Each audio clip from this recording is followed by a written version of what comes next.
بہت سے لوگ کوشچن کرتے ہیں، اور ایون کہ آپ اسٹوڈنٹس میں سے بھی بہت سے لوگ کوشچن کرتے ہیں کہ سر سم ٹائم ایسا ہوتا ہے کہ ذہن میں شیطانی وسوسے آتے ہیں، عجیب سا خوف ہوتا ہے، گھبراہٹ ہوتی ہے، وہم ہوتا ہے، اور ایک انجانا سا خوف ہے جو گناہ کی طرف بھی راغب کرتا ہے اور گناہوں سے بچنے کا بھی دل کرتا ہے. تو اس چیز سے بچنے کے لیے آپ کوئی رہنمائی کریں. حضرت جی فرمایا کرتے ہیں کہ جب انسان کو اللہ رب العزت کی ذات گناہوں سے بچانا چاہتی ہو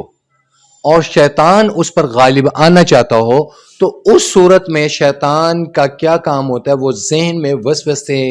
وہم اور عجیب سا خوف اور ایک عجیب سی ٹینشن انسان کے دماغ میں کریٹ کر دیتا ہے. تو اس صورت میں انتہائی آسان اور مجرب ترین جو وظیفہ اور عمل ہے جو قرآن سے ثابت ہے، اور یعنی قرآنی آیات سے اس کا حل موجود ہے، وہ اس طرح پارہ نمبر 18 اور اس کی آیت نمبر 97، وَقُلْ رَبِّ أَعُوذُ بِكَ مِنْ ہَمَزَاتِ الشَّيَاطِينِ وَأَعُوذُ بِكَ رَبِّ أَنْ يَحْضُرُونِ. یہ اسکرین پر بھی ڈسپلے ہو رہی ہوگی. اول آخر درود ابراہیمی پڑھ لیں ایک ایک مرتبہ، اور 7 مرتبہ آپ اس آیت کو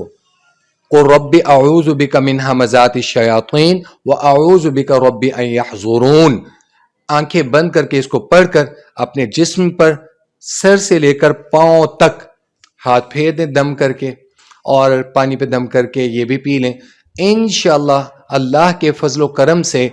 with the passage of time آپ کو ہر قسم کے وسوسے، خوف، شیطانی عملیات، ہر چیز سے اللہ رب العزت کی ذات آپ کو پناہ دے دیں گی. جزاک اللہ احسن الجزاء. یا وجیہ الدین والکرم وحلیف العلم والحکم